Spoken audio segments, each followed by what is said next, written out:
Audiobook kali ini yaitu tentang 48 Hukum Kekuasaan, karya Robert Greene. Hukum pertama, jangan pernah terlihat lebih baik dari atasan Anda. Pertimbangan, senantiasalah buat atasan Anda merasa superior. Walaupun Anda ingin menyenangkan hati mereka atau membuat mereka merasa terkesan, jangan terlalu berlebihan dalam menunjukkan bakat-bakat Anda. Jika tidak, Anda hanya akan berhasil memancing reaksi sebaliknya, memancing perasaan takut dan perasaan tidak aman mereka. Buatlah atasan Anda tampak lebih brilian daripada sesungguhnya, maka Anda akan memperoleh kekuasaan terbesar. Pelanggaran terhadap hukum ini. Nicholas Foucault, Menteri Keuangan Louis pada tahun pertama pemerintahannya, adalah seorang pria murah hati yang sangat mengemari pesta-pesta mewah, wanita-wanita cantik dan puisi. Ia juga menggemari uang karena ia menjalani gaya hidup yang mewah. Foucault pintar dan sangat diperlukan oleh sang raja. Jadi, ketika Perdana Menteri Jules Mazarin meninggal pada tahun 1661, sang Menteri Keuangan berharap sebagai penggantinya. Sebaliknya, sang raja malah memutuskan menghapus kedudukan tersebut. Tindakan ini dan tanda-tanda ini membuat Foucault curiga bahwa ia tidak disukai lagi. Jadi, menggelar pesta paling spektakuler yang pernah dilihat oleh dunia. Tujuan pura-pura pesta itu adalah merayakan rampungnya Chateau Foucault. Vaux-le-Comte tentang fungsi sesungguhnya adalah untuk menghormati raja, sang tamu kehormatan. Bangsawan Eropa yang paling brilian dan sebagian pemikir terhebat zaman itu, La Fontaine, La Rochefoucauld, Madame de Swicken, menghadiri pesta tersebut. Molière menulis drama untuk pesta itu, di mana ia sendiri akan menggelar pertunjukan pada akhir malam tersebut. Pesta itu dimulai dengan makan malam mewah yang terdiri dari 7 jenis hidangan, menyajikan beragam makanan dari timur yang belum pernah dicicipi di Prancis, dan juga beragam hidangan baru yang diciptakan khusus untuk malam itu. Hidangan itu disertai musik yang dipesan oleh Foucault untuk menghormati raja. Usai makan malam, mereka berjalan-jalan di kebun Chateau itu. Pekarangan dan air mancur di Vaux-le-Vicomte adalah inspirasi untuk membuat istana Versailles. Foucault sendiri menemani sang raja muda melewati semak-semak dan petak bunga yang diatur secara geometris. Setelah tiba di kanal kebun, mereka menonton pertunjukan kembang api disertai pagelaran drama Molière. Pesta itu berjalan hingga larut malam dan semua orang setuju bahwa itulah pesta paling menakjubkan yang pernah mereka hadiri. Keesokan harinya, Foucault ditangkap oleh pemimpin musketer raja, D'Artagnan. 3 bulan kemudian, ia disidang karena mencuri uang bendahara negara. Foucault dijatuhi putusan bersalah dan dikirim ke penjara paling terpencil di Prancis yang terletak di pegunungan Pyrenees yang tinggi, di mana ia menghabiskan 20 tahun terakhir hidupnya di tempat yang sepi dan terasing. Interpretasi.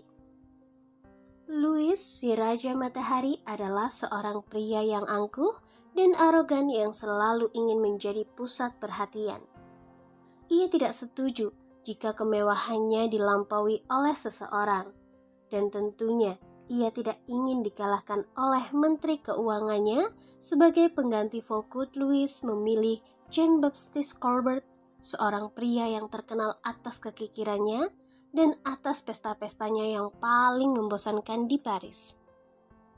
Colbert memastikan agar uang apapun yang diperoleh dari kas bendahara langsung diberikan kepada Louis.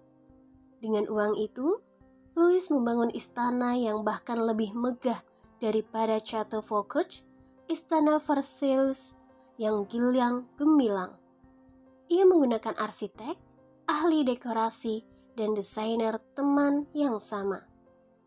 Dan di Versailles, Louis menggelar pesta-pesta yang bahkan lebih royal lagi daripada pesta yang menyebabkan Foucault kehilangan kebebasannya. Marilah kita telaah situasi tersebut pada malam pesta itu saat Foucault menyajikan setiap tontonan kepada Louis, dan setiap tontonan itu lebih hebat daripada yang sebelumnya. Ia membayangkan bahwa tindakan itu merupakan demonstrasi kesetiaan dan pengabdiannya kepada sang raja. Ia bukan hanya beranggapan bahwa pesta itu akan membuat sang raja menyukainya lagi, tetapi ia juga menduga bahwa pesta itu akan menunjukkan cita rasa tingginya, koneksinya, dan popularitasnya.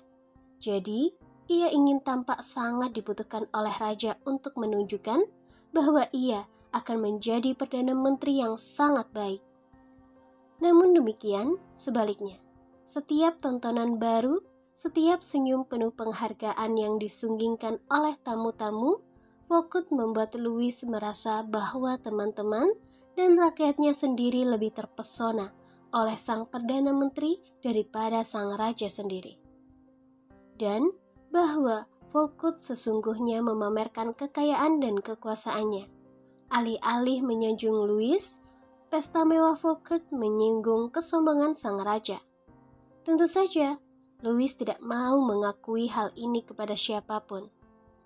Ia menemukan alasan yang cocok untuk menyingkirkan seorang pria yang telah tanpa sengaja membuatnya merasa tidak aman. Begitulah nasib. Dalam satu bentuk atau bentuk lain, semua orang mengganggu keseimbangan jati diri atasan, mengusik kesombongannya, atau membuatnya meragukan keunggulannya. Ketaatan kepada hukum ini. Pada awal tahun 1600-an, ahli astronomi dan ahli matematika Italia, Galileo, mendapati dirinya berada dalam posisi berbahaya. Ia bergantung dari kemurahan hati para pemimpin yang hebat untuk menyongkong risetnya. Jadi, layaknya semua ilmuwan zaman Renaissance, kadang ia menghadiahi ciptaan dan temuannya kepada para penyongkong utama pada zamannya. Sekali waktu, misalnya, ia memberikan kompas militer ciptaannya kepada Duke of Gonzaga. Kemudian, ia mendedikasikan sebuah buku yang menjelaskan penggunaan kompas kepada keluarga Medici. Kedua penguasa itu merasa bersyukur, dan melalui mereka, Galileo bisa menemukan lebih banyak murid untuk diajar. Namun demikian, betapapun hebatnya tamu, para penyongkong biasanya memberinya hadiah, bukan uang tunai. Hal ini membuat hidupnya selalu tidak aman dan tergantung kepada mereka. Pasti ada cara yang lebih mudah, pikirannya. Galileo melakukan satu strategi baru pada tahun 1610 ketika ia menemukan bulan-bulan Jupiter. Alih-alih membagi-bagi penemuannya di kalangan penyongkongnya, memberi teleskop yang telah ia pergunakan kepada salah seorang penyongkongnya, mendedikasikan sebuah buku kepada penyongkongnya yang lain, dan seterusnya. Sebagaimana yang telah ia lakukan pada masa lalu, ia memutuskan berfokus khusus kepada keluarga Medici. Ia memilih keluarga Medici karena satu alasan. Tidak lama setelah Cosimo I mendirikan dinasti Medici pada tahun 1540, ia telah menjadikan Jupiter, dewa terkuat, sebagai simbol keluarga Medici. Simbol kekuasaan yang melampaui politik dan perbankan, simbol yang berhubungan dengan Roma kuno dan dewa-dewanya. Galileo mengubah temuan bulan-bulan Jupiternya menjadi peristiwa komik kehebatan keluarga Medici. Tak lama setelah penemuan itu, Galileo mengemukakan bahwa bintang-bintang terang bulan-bulan Jupiter muncul di langit. Di teleskopnya pada saat yang sama ketika Cosimo II naik tahta. Ia berkata bahwa jumlah bulan itu 4, sesuai dengan jumlah keluarga Medici. Dan bahwa bulan-bulan itu mengorbit Jupiter sama seperti keempat putra ini berada di sekeliling Cosimo I. si pendiri dinasti Medici, lebih dari kebetulan belaka. Hal ini menunjukkan bahwa langit sendiri melambangkan kekuasaan keluarga Medici. Setelah Galileo mendedikasikan temuan I kepada keluarga Medici, ia memesan sebuah lencana yang menggambarkan Jupiter duduk di atas sebuah awan dengan 4 bintang mengitarinya dan memberikannya kepada Cosimo II sebagai simbol hubungannya dengan bintang-bintang. Pada tahun 1610, Cosimo II mengangkat Galileo sebagai filsuf dan ahli matematika resmi di istananya dan memberinya gaji penuh. Bagi seorang ilmuwan, hal ini adalah prestasi terbesar seumur hidupnya. Hari-harinya untuk meminta-minta dukungan dari para penyokongnya adalah sudah berakhir. Interprestasi. Sekali pukul, Galileo memperoleh lebih banyak keuntungan dengan strategi barunya daripada dengan meminta-minta selama bertahun-tahun. Alasannya sederhana, semua atas ingin tampak lebih brilian daripada orang lain. Mereka tidak mempedulikan ilmu pengetahuan atau kebenaran empiris atau ciptaan terbaru. Mereka mempedulikan nama dan kegemilangan mereka. Galileo memberi keluarga Medici kegemilangan yang tak terbatas dengan menghubungkan nama mereka dengan kekuatan kosmik daripada dengan menjadikan mereka penyongkong suatu alat atau temuan ilmiah yang baru. Para ilmuwan pun tidak terhindar dari tingkah laku aneh kehidupan anggota istana dan para penyongkongnya. Para ilmuwan juga harus melayani tuan-tuan yang membiayai mereka. Kekuatan intelektual mereka yang hebat bisa membuat tuan mereka merasa tidak aman, seolah ia hanya bertugas menyediakan dana saja, suatu tugas yang buruk dan tercela. Produser hasil karya yang hebat ingin merasa bahwa ia lebih dari sekedar penyedia dana saja. Ia ingin terlihat kreatif dan berkuasa, lalu juga lebih penting daripada hasil karya yang dihasilkan atas namanya. Alih-alih ketidakamanan, Anda harus memberinya kemuliaan. Galileo tidak menantang otoritas intelektual keluarga Medici dengan temuannya atau membuat mereka merasa interior dengan cara apapun. Dengan secara harfiah, menghubungkan mereka dengan bintang-bintang, ia menjadikan mereka bersinar lebih terang di antara kalangan istana di Italia. Ia tidak lebih baik dari tuannya. Ia menjadikan tuannya lebih baik daripada yang lain. Kunci kekuasaan. Semua orang memiliki perasaan tidak aman. Ketika Anda muncul di dunia dan menunjukkan bakat Anda, dengan sendirinya Anda memancing berbagai jenis perasaan benci, iri hati, dan perwujudan lain perasaan tidak aman. Hal ini sudah lumrah. Anda tidak bisa menghabiskan hidup Anda dengan mencemaskan perasaan orang lain. Namun demikian, dengan atasan Anda harus melakukan pendekatan yang berbeda. Bila menyangkut kekuasaan, tampak lebih baik dari atasan Anda mungkin merupakan kesalahan terburuk dari segalanya. Jangan bodohi diri Anda dengan berpikir bahwa kehidupan sudah banyak sejak zaman Louis dan keluarga Medici. Orang-orang yang memperoleh kedudukan tinggi dalam hidup bagaikan raja dan ratu. Mereka ingin merasa aman dalam posisi mereka dan superior dibandingkan orang-orang di sekeliling mereka dalam segi kecerdasan, keahlian, kelihayan, dan pesona. Merupakan persepsi keliru yang mematikan, namun lazim bagi Anda untuk meyakini bahwa dengan menunjukkan dan memamerkan bakat dan talenta Anda, maka Anda merebut kasih sayang atasan Anda. Mungkin ia berpura-pura tertarik, tetapi pada kesempatan pertama yang muncul, dia akan menggantikan Anda dengan seseorang yang lebih bodoh, lebih tidak menarik, dan lebih tidak mengancam, persis seperti Louis menggantikan Foucault yang cemerlang dengan Colbert yang membosankan. Dan seperti Louis, dia tidak akan mengakui perasaannya yang sesungguhnya, tetapi ia pasti menemukan alasan untuk menyingkirkan Anda dari hadapannya. Hukum ini melibatkan dua peraturan yang harus Anda sadari. Pertama-tama, Anda bisa tanpa sengaja tampak lebih baik dari atasan Anda hanya dengan menjadi diri Anda sendiri. Ada beberapa para atasan yang lebih merasa tidak aman daripada orang lain. Sangat tidak aman. Dengan sendirinya, mungkin Anda tampak lebih baik dari mereka akibat pesona dan keanggunan Anda. Tidak ada seorang pun yang memiliki lebih banyak bakat alami daripada Astorre Manfredi. Pangeran Faenza sebagai pangeran tertampan dari semua pangeran muda di Italia. Ia memikat rakyatnya dengan kemurahan hati dan semangat serta keterbukaannya.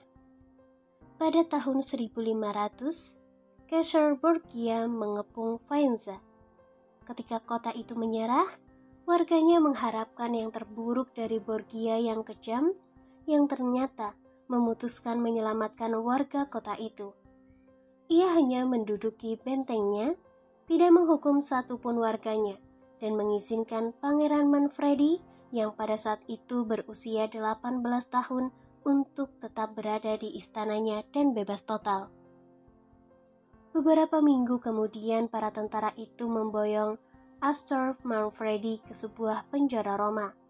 Setahun kemudian, mayatnya diangkat dari sungai Tiber dan ternyata ada sebuah batu yang diikat ke lehernya.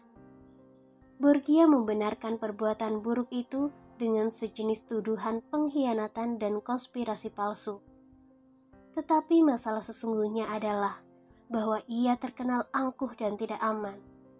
Pemuda itu tampak lebih baik darinya, bahkan tanpa berusaha melampaui kehebatannya. Mengingat bakat-bakat alami Manfredi, keberadaan sang pangeran itu saja membuat Borgia tampak lebih tidak menarik dan lebih tidak karismatik. Pelajarannya sederhana. Jika bagaimana juga Anda mempesona dan superior, Anda harus belajar menghindari monster sombong semacam itu. Entah itu atau temuan cara untuk meredam kualitas baik Anda saat berada di hadapan seseorang yang mirip Caesar Borgia.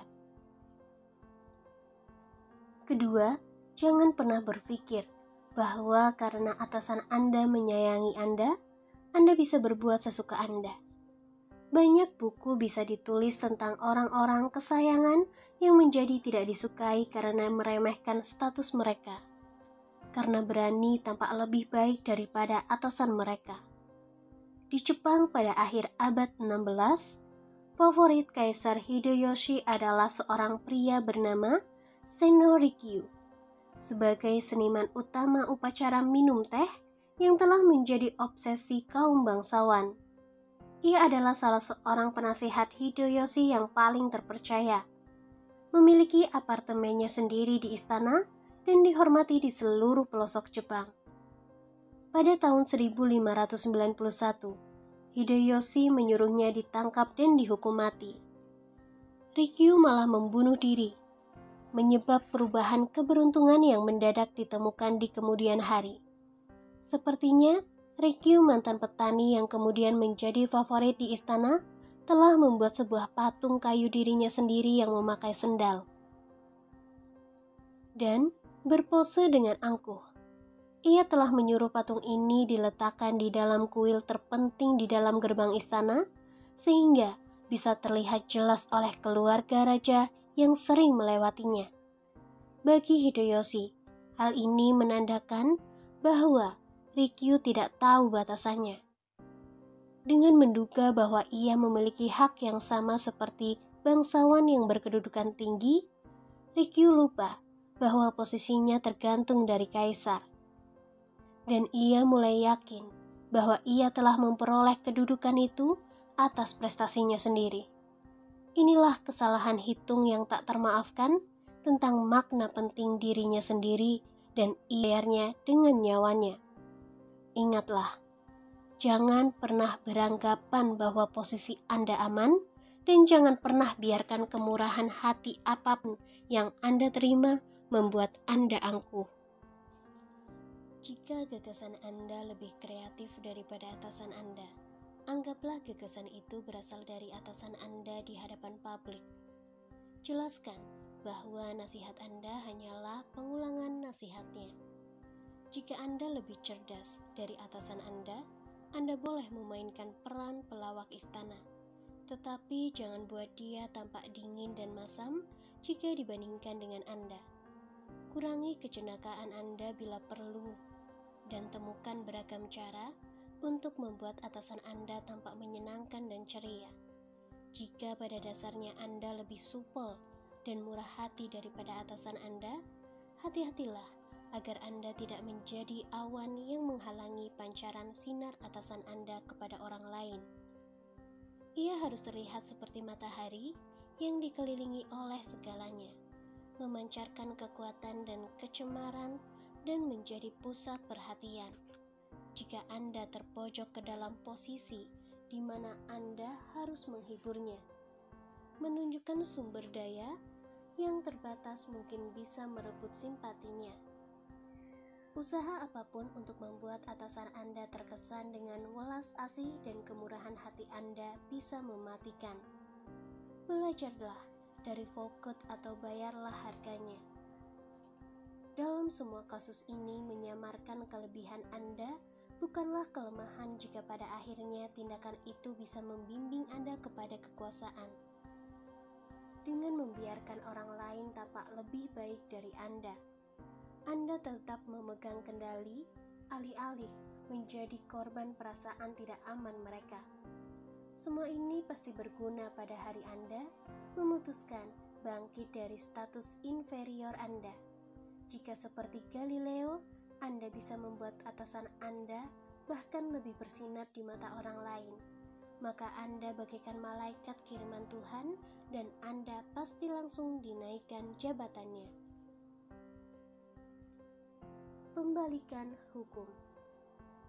Anda tidak bisa merasa cemas kalau Anda membuat gusar setiap orang yang Anda temui, tetapi Anda harus bersikap kejam secara selektif. Jika atasan Anda bagaikan sebuah bintang jatuh, Anda tidak perlu takut terlihat lebih baik darinya. Jangan kasihani dia. Atasan Anda juga tidak segan-segan mendaki puncak tangga kepemimpinan dengan kejam. Taksirlah kekuatannya.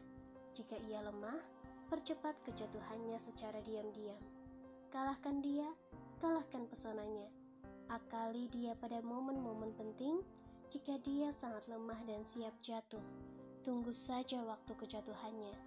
Jangan mengambil risiko terlihat lebih baik daripada seorang atasan yang lemah. Tindakan itu mungkin tampak kejam, atau orang lain akan menganggap Anda mendendam padanya. Tetapi, jika atasan Anda berkedudukan mantap, namun Anda tahu bahwa diri Anda lebih cakap dengannya, tunggulah kesempatan Anda dan bersabarlah. Jalur alami kehidupan selalu menunjukkan bahwa akhirnya kekuasaan pasti memudar dan melemah. Atasan Anda pasti jatuh, dan jika Anda bermain permainan kekuasaan dengan benar, Anda pasti bertahan lebih lama darinya, dan suatu hari nanti Anda pasti lebih baik dari dirinya. Hukum kedua.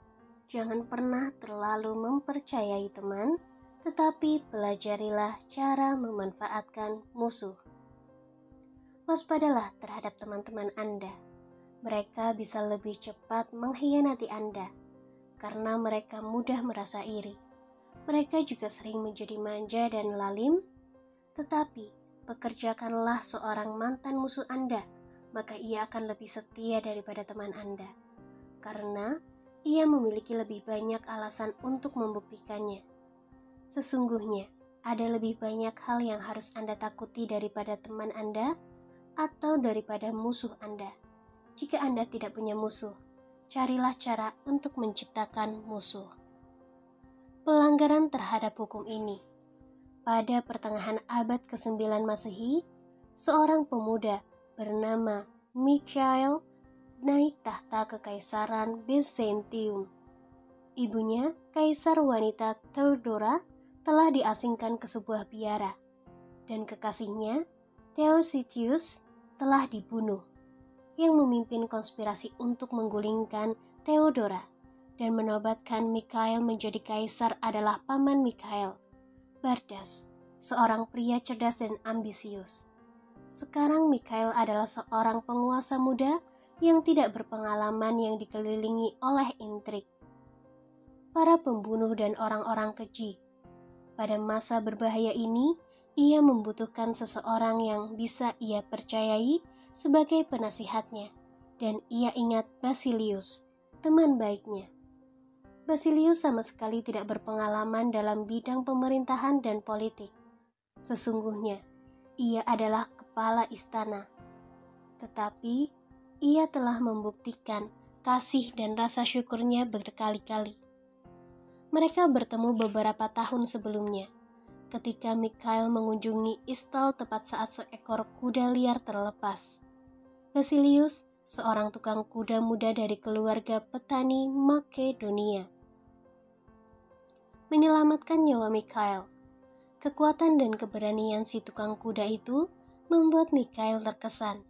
Jadi, ia langsung menaikkan jabatan Basilius dari seorang pelatih kuda rendahan menjadi kepala istal istana. Ia menganugerahi temannya dengan hadiah dan banyak bantuan dan mereka pun menjadi tak terpisahkan. Basilius dikirimkan ke sekolah terbaik di Bizantium.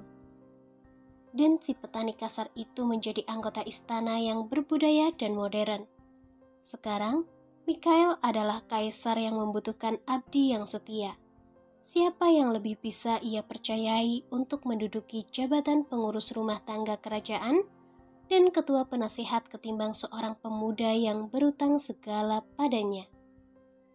Basilius bisa dilatih untuk melakukan pekerjaan itu, dan Mikhail menyayanginya seperti adik.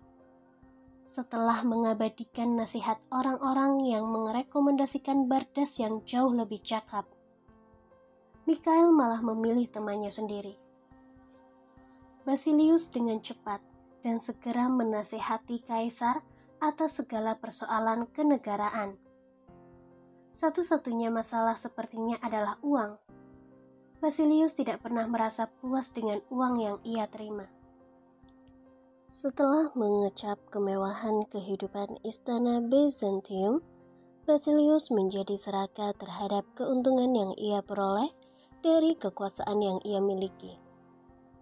Mikhail menggandakan gajinya, kemudian menaikkannya menjadi 3 kali lipat, mengangkatnya menjadi bangsawan, dan menikahkannya dengan kekasih gelapnya sendiri, Eudoxia Ingerian.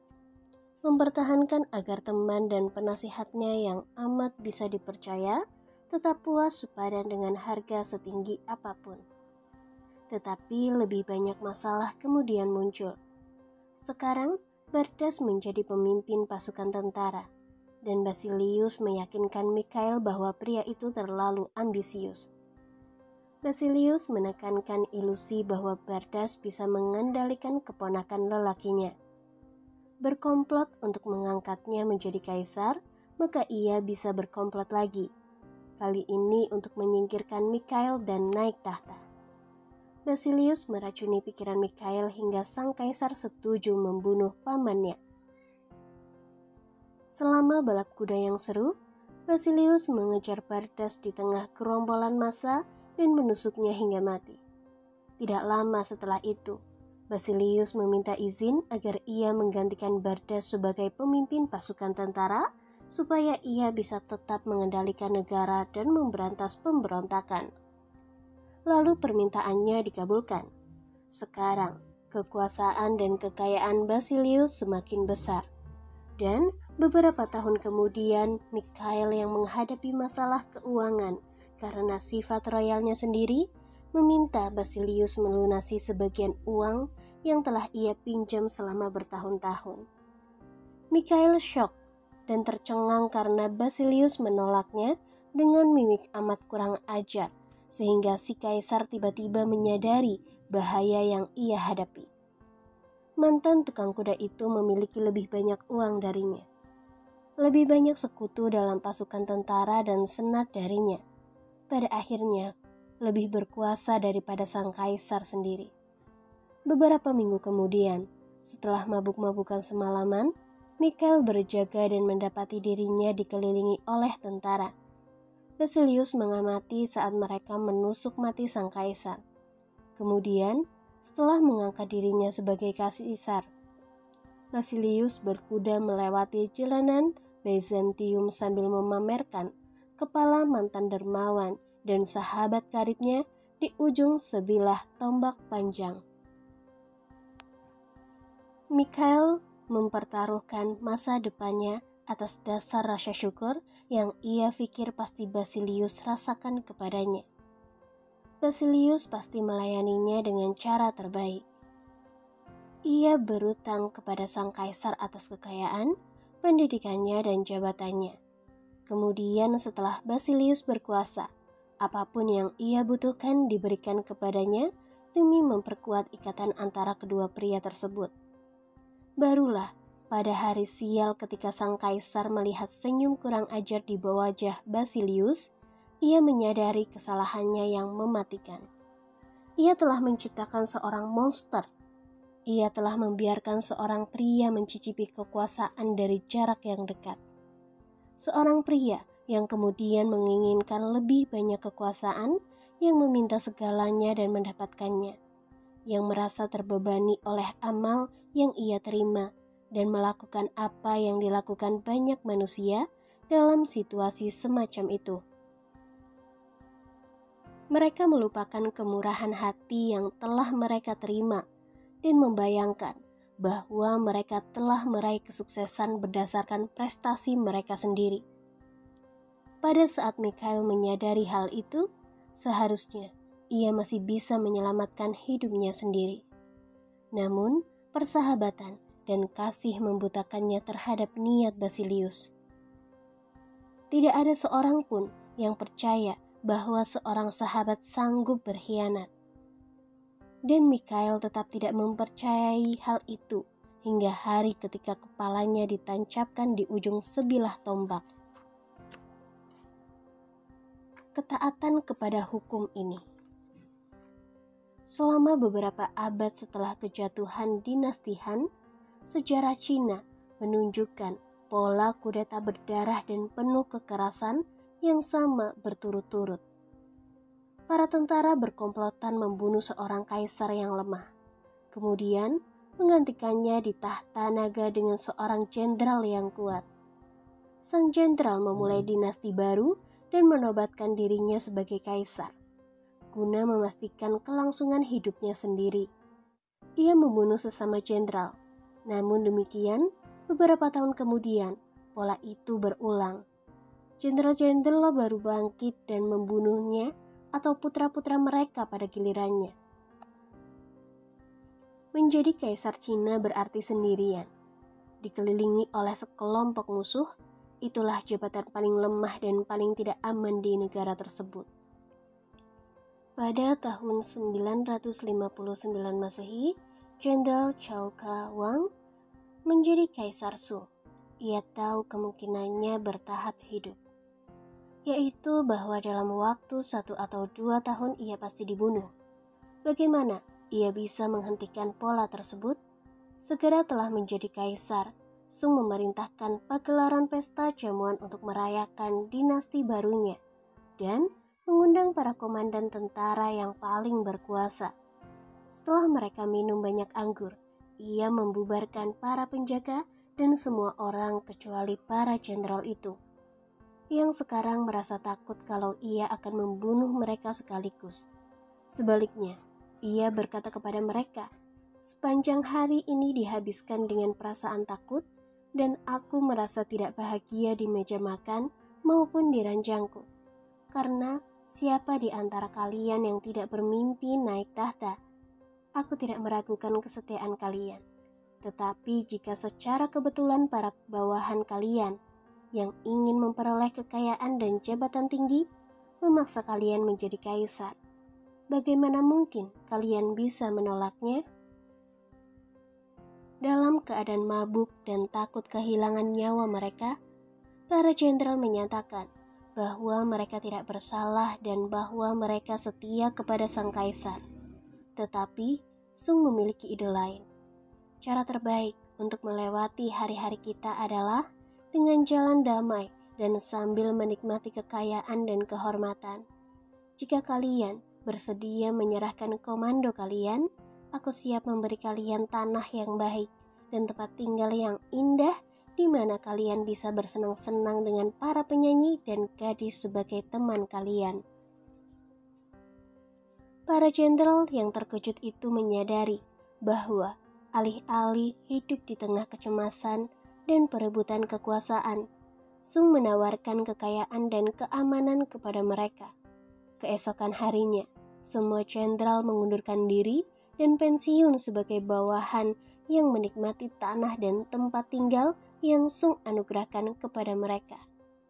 Sekali pukul, Sung mengubah sekelompok serigala ramah yang mungkin bisa mengkhianatinya menjadi sekelompok domba penurut yang berada jauh dari tampuk kekuasaan. Selama beberapa tahun kemudian, Sung melanjutkan kampanyenya untuk mengamankan kekuasaannya. Pada tahun 971 Masehi, Raja Liu dari Han Selatan akhirnya menyerah setelah bertahun-tahun memberontak. Liu merasa terkejut karena Sung memberinya jabatan di istana raja dan mengundangnya ke istana untuk menyegel persahabatan baru mereka dengan anggur. Saat Raja Liu menerima gelas yang diangsurkan Sung padanya, ia bimbang, takut kalau minum itu mengandung racun. Kejahatan hamba memang patut membuat hamba dijatuhi hukuman mati. Tetapi, kumohon agar yang mulia menyelamatkan nyawa hamba. Aku benar-benar tidak berani meminum anggur ini. Kaisar Sung tertawa, mengambil gelas itu dari tangan Liu dan menegaknya sendiri. Tak ada racun dalam anggur. Sejak saat itu, Liu menjadi teman kepercayaan dan teman setia Sung. Pada saat itu, Cina telah terpecah belah menjadi banyak kerajaan yang lebih kecil. Ketika Cixin Shu, raja salah satu kerajaan yang lebih kecil ini, dikalahkan, para menteri Sung menasehati sang kaisar untuk mengurung pemberontakan ini. Mereka memberikan berbagai dokumen yang membuktikan bahwa ia masih berkomplot untuk membunuh Sung. Namun demikian, ketika Cixin Shu datang untuk mengunjungi sang kaisar, Sung menghormatinya. Ia juga memberinya sebuah bungkusan dan ia menyuruh mantan raja itu untuk membukanya ketika ia berada di tengah jalan dalam perjalanannya pulang. Chen Su membuka bungkusan itu dalam perjalanan pulangnya dan menyadari bahwa bungkusan itu berisi semua berkas-berkas yang mendokumentasikan konspirasinya. Ia sadar bahwa Sung mengetahui rencananya untuk membunuhnya, namun tetap menyelamatkan nyawanya. Kemurahan hati ini merebut hati Cisu, jadi ia mampu menjadi salah seorang pengikut Sung yang paling setia.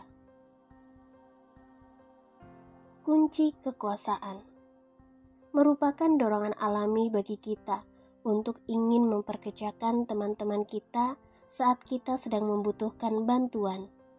Dunia ini adalah tempat yang sulit ditinggali, dan teman-teman Anda memperlunak kekerasan dunia. Selain itu, Anda kenal mereka. Mengapa bergantung kepada orang asing jika Anda bisa meminta bantuan seorang teman? Masalahnya, seringkali Anda tidak mengenal teman-teman Anda sebaik bayangan Anda. Teman-teman seringkali menyepakati berbagai hal untuk menghindari perbedaan. Mereka menutupi kualitas buruk mereka supaya tidak saling menyinggung perasaan satu sama lain. Mereka menertawakan lelucon satu sama lain, karena kejujuran jarang memperkuat persahabatan. Mungkin Anda takkan pernah tahu perasaan teman Anda yang sesungguhnya. Teman Anda bersedia mengatakan bahwa mereka menyukai puisi Anda, memuja musik Anda, dan merasa iri kepada selera baju Anda. Mungkin mereka bersungguh-sungguh, tetapi seringkali mereka tidak sungguh-sungguh. Saat Anda memutuskan memperkerjakan seorang teman, lambat laun Anda pasti mengetahui kualitas yang telah ia sembunyikan. Anehnya, tindakan baik hati Anda lah yang mengganggu keseimbangan segalanya. Manusia ingin merasa bahwa mereka berhak menerima keberuntungan baik mereka. Menerima kemurahan hati bisa bersifat menindas. Hal ini berarti bahwa Anda terpilih karena Anda adalah seorang teman, bukan berarti Anda pantas menerimanya. Hampir ada sentuhan sikap meremehkan dalam tindakan memperkerjakan teman-teman yang diam-diam mereka rasakan. Perasaan sakit hati akan muncul secara perlahan.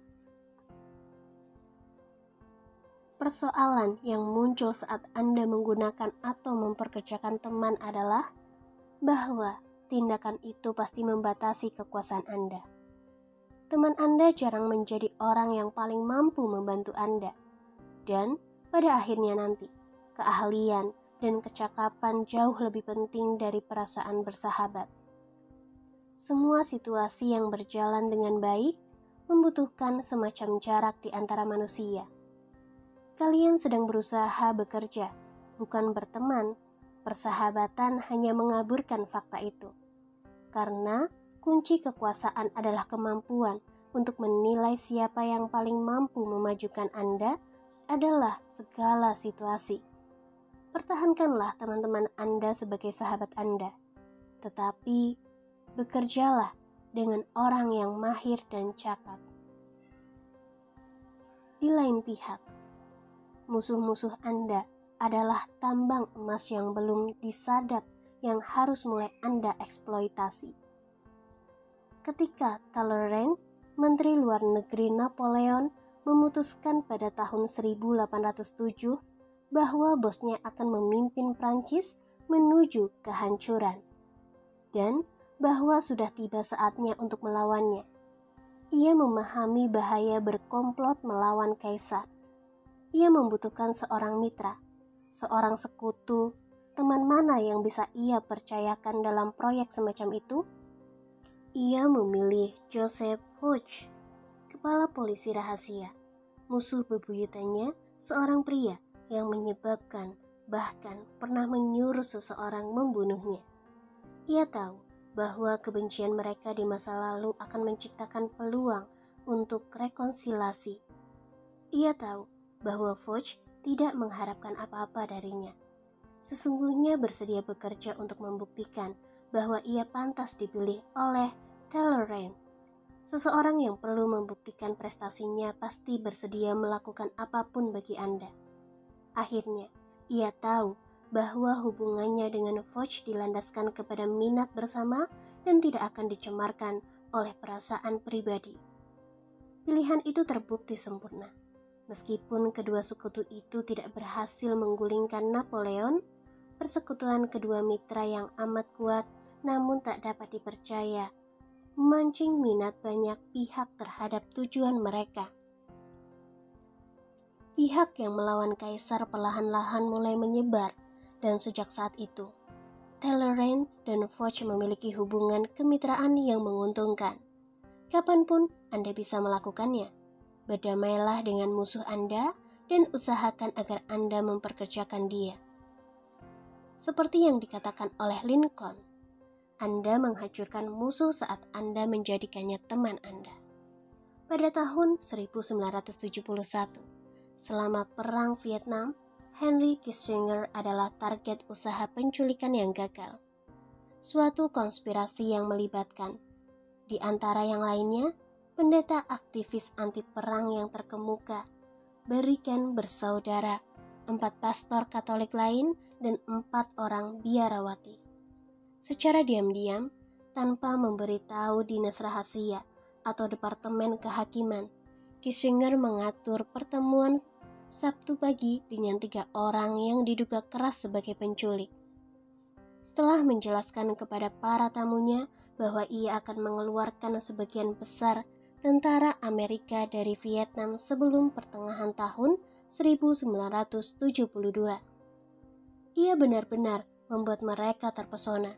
Mereka memberinya kancing, Julie Kissinger, dan salah seorang dari mereka tetap menjadi temannya selama bertahun-tahun dan sesekali mengunjunginya. Hal ini bukan hanya rencana yang dijalankan sekali saja. Kissinger menciptakan kebijakan bekerja dengan orang-orang yang tidak sepakat dengannya. Rekan-rekan kerjanya berkomentar bahwa sepertinya ia bergaul lebih baik dengan musuhnya daripada dengan teman-temannya. Tanpa musuh di sekitar kita, kita menjadi malas. Seorang musuh yang ada di dekat kita mempertajam kelihayan kita, menjaga kita agar tetap fokus dan waspada, karena kadang lebih baik bagi kita untuk memanfaatkan musuh apa adanya, alih-alih mengubah para menjadi teman atau sekutu. Mao Zedong menganggap konflik sebagai kunci untuk mendekati tumpuk kekuasaan. Pada tahun 1937, Jepang menyerang Cina, menyela perang saudara antara pasukan komunis Mao dan musuh mereka, golongan nasionalis. Karena takut kalau pasukan Jepang memberantas mereka, sebagian pemimpin komunis mengusulkan membiarkan golongan nasionalis memerangi pasukan Jepang dan memanfaatkan waktu itu untuk memulihkan diri. Mao tidak setuju. Pihak Jepang tak mungkin mengalahkan dan menduduki sebuah negara yang luas seperti Cina untuk jangka waktu yang lama. Setelah mereka pergi, golongan komunis pasti semakin berkarat jika mereka tidak berperang selama beberapa tahun. Jadi, mereka pasti tidak siap berjuang melawan golongan nasionalis.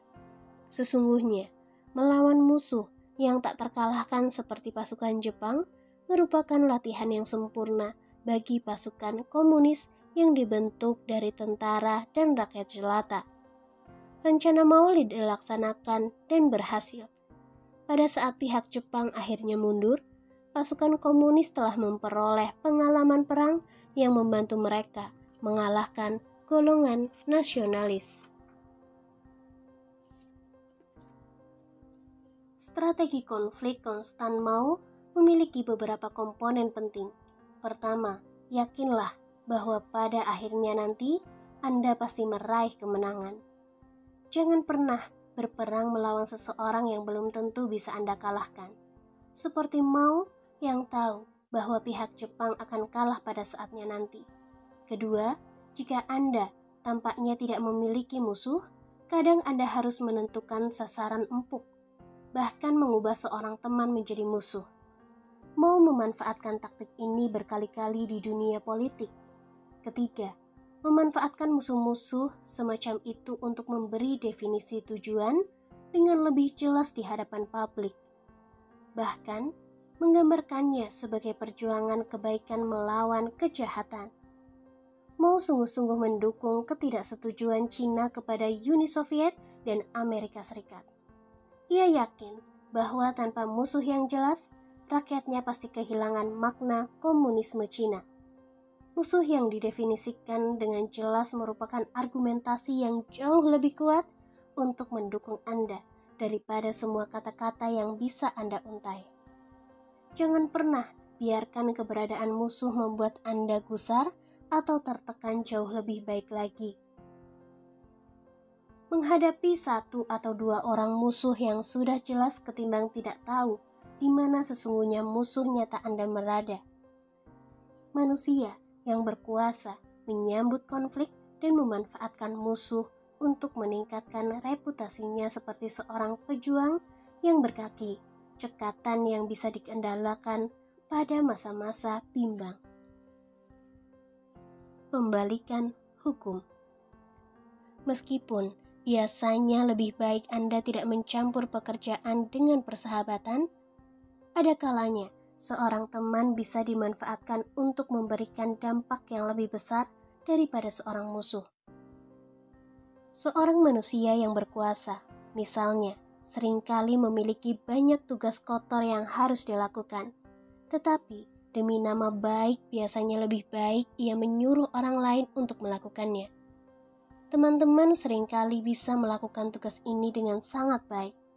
karena kasih sayang mereka membuat mereka bersedia mengambil risiko. Selain itu, jika rencana Anda berjalan dengan salah karena suatu alasan, Anda bisa memanfaatkan seorang teman sebagai kambing hitam yang tepat. Kejatuhan orang kesayangan adalah trik yang seringkali dipergunakan oleh para raja dan penguasa. Mereka membiarkan teman terdekat mereka di istana dijadikan kambing hitam atas suatu kesalahan. Karena publik tidak akan percaya bahwa mereka bersedia sengaja mengorbankan seorang teman demi tujuan semacam itu. Tentu saja, setelah Anda memainkan kartu itu, Anda kehilangan teman Anda selamanya. Lebih baik Anda memilih peran kambing hitam bagi seorang yang dekat dengan Anda tetapi tidak terlalu dekat dengan Anda. Akhirnya, persoalan yang muncul tentang bekerja dengan teman adalah bahwa hal itu mengaburkan batas dan jarak yang dibutuhkan oleh dunia kerja. Tetapi, jika kedua mitra yang menjalin kesepakatan itu memahami bahaya terlibat di dalamnya, seorang teman seringkali bisa dipekerjakan karena ia akan menghasilkan dampak yang dahsyat. Namun, Anda tidak boleh lengah dalam kongsi semacam itu. Senantiasalah perhatikan tanda-tanda gangguan emosional seperti iri hati dan sikap tidak tahu terima kasih. Tidak ada kestabilan dalam dunia kekuasaan. Jadi, bahkan teman-teman terdekat sekalipun bisa berubah menjadi musuh paling buruk Anda.